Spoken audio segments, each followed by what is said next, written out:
What's up, ladies and gentlemen, and welcome to another Pop Culture Gamers video. And today we have another unboxing, and it is a DJI Osmo Pocket 3. So this, believe it or not, is a video camera. It's 4K. It's got a gimbal built into it, so everything is nice and smooth. It's got this tiltable little screen as well, and is quite an amazing little piece of kit. So let's get this open and have a look, shall we?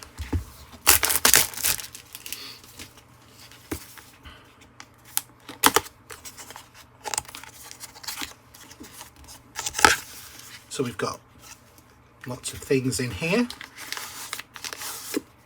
This is obviously the camera itself. Some stickers looking like DJI. It might be some other ones. I think they're all DJI in one sort of respect or another. We've got the quick start manual. We've got something about the protective cover. We have whatever that is. A card for the Light Cut app,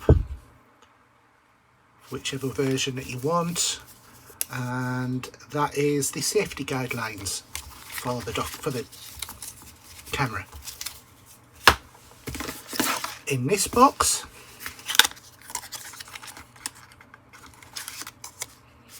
we have the battery.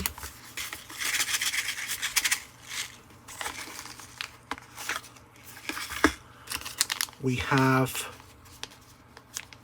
a microphone, I'd like to say. No, it's a handle. And then, it's still got something in there. A USB cable. All it is, it's just those little beady things. So that's everything that's in there. Let's take the battery out first.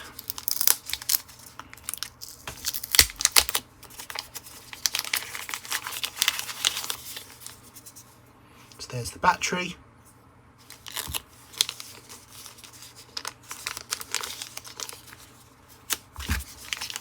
We have the handle.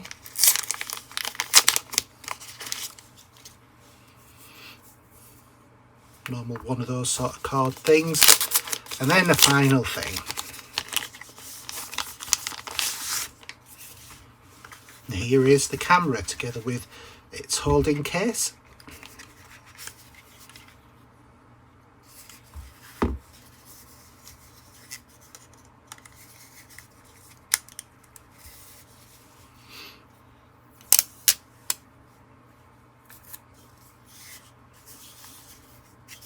I do like the way that the actual screen is the camera is well protected. So let's try turning it on. And there we are, straight away we have the gimbal starting to work. So yep, we want English. So we have the DJI Mino and connect to a camera.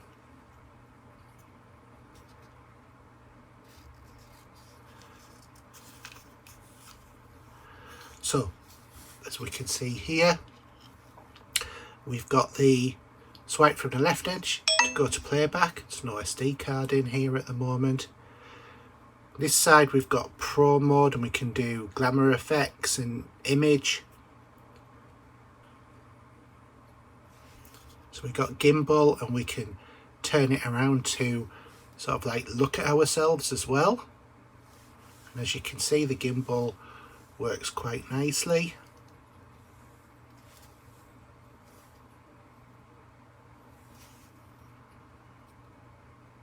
We can go up to 4K at 60 frames a second, which is absolutely great. But obviously if you want the more cinematic view, then that would be 25. But you can do 1080p or 2.7K or the 4K. so I quite like the idea of doing that. So we can see we've got the 4K on there now. There's no SD card in here. This joystick on here controls the gimbal. So we have a face detection mode as well. We can set it up for low light, slow motion, time lapse. We've got a camera.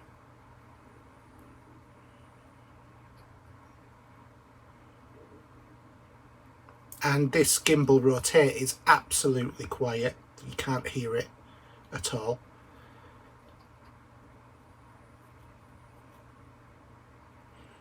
So we can do a 1-to-1 or there. We do a countdown.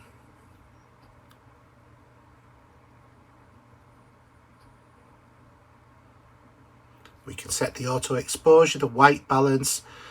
We can do JPEG and RAW as well, and we can do a focus mode of continuous or single.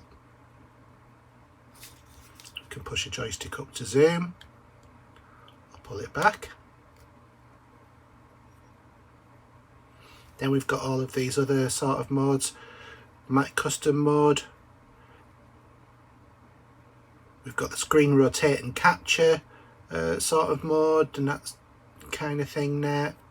We have brightness, so we can tone it down or take it back up.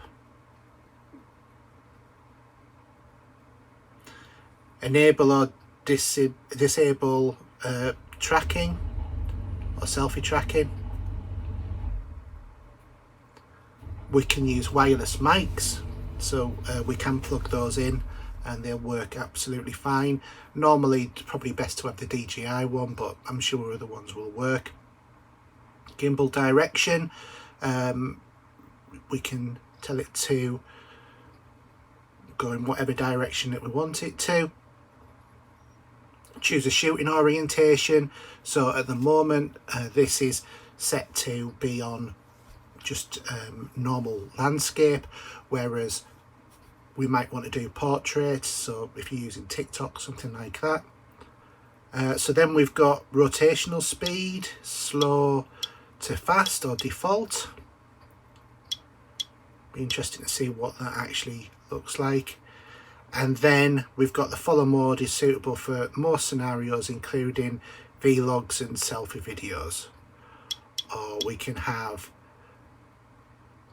tilt locked, so the horizon line is level, which is suitable for scenarios with the camera movements such as push in and pull out zooms. And then we've got in FPV mode, the camera freely moves and follows the device movement, which is suitable for creative shots. So we've got a few different options there, but as you can see, in terms of that gimbal, it does really keep the camera head steady. So looking at this now, if I tilt it, some handshake, it keeps it all focused on, which is really good. There's the slot for the SD card as well. I should have one around here somewhere, I'll have to locate it, but there we go. And then we've got obviously this case just to protect the camera. It's by far not the best case in the world, I don't think it is, but hey, it's okay, it'll do. I'm not sure really what you're supposed to do with it, because it's a bit of a weird shape, it's very open, that sort of stuff, but who knows, I'm sure we'll find out. It can be charged to 80% in just 16 minutes, providing 2 hours of shooting, and when fully charged it can also record up to 116 minutes of 4K 60 FPS footage, or up to 166 minutes of 1080p 24 frames per second, giving you more time per shot. It's also got effortless storage. As soon as you move the camera around, after a couple of seconds, it goes into auto shutdown mode. It also has a spin shot, so you can get 180-degree camera movement with one hand. You can do motion lapse from sunrise to city traffic and capture gorgeous and surreal flow of time. There is a 4x digital zoom on here. It will also do panoramas as well. But really, the Pocket 3 offers flexible features that make it really versatile and a practical tool, with a built-in time encoding function that even facilitates efficient post-production for more pro-level sort of editing of scenarios. You can even use it as a webcam as well. And then there is the Lightcut app, which supports wireless connection and a one-tap edit. There are also a number of different accessories that you can buy as well. There is the Osmo Pocket 3 black mist filter. There is the Pocket 3 battery, which obviously we've got there, but you can get an extended one. There is the Pocket 3 expansion adapter, and there's also a wide angle lens to go on the camera itself. And you can also buy ND filters for this, and there is a rather nice little carry bag as well as a mini tripod that you can also purchase. So that's the camera basically. There are other versions. There's the Osmo Pocket and Pocket 2. Both of those ones have much smaller screens, so beware of that. That's an important thing, because this 2-inch screen is only available on the 3.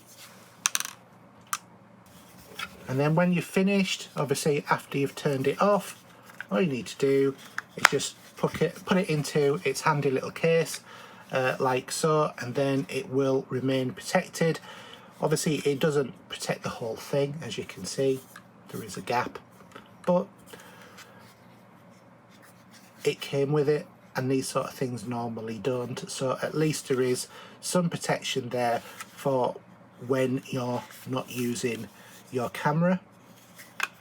You can't put it in the other way as well, but this is nice because it does protect the screen as well as the gimbal, so I think that that's quite a good design. And then if you want to, you can also take the battery off and charge it up, or just leave it on and charge it up. I think I'll probably just leave it on. Okay, hope you've enjoyed that. Have you got one of these, or have you got one of the earlier ones, and how have you found it? We'd really like to know, so put some of the comments in down below. Don't forget, it would really help us out if you would give us a like, or if you could subscribe. That would be even better. It just helps YouTube identify that people have enjoyed the video and that they want to see more of them. So please do subscribe. Just click that button down there, that one there. Other than that, hope you've enjoyed the video. Thanks very much for watching, and we'll see you next time. Bye.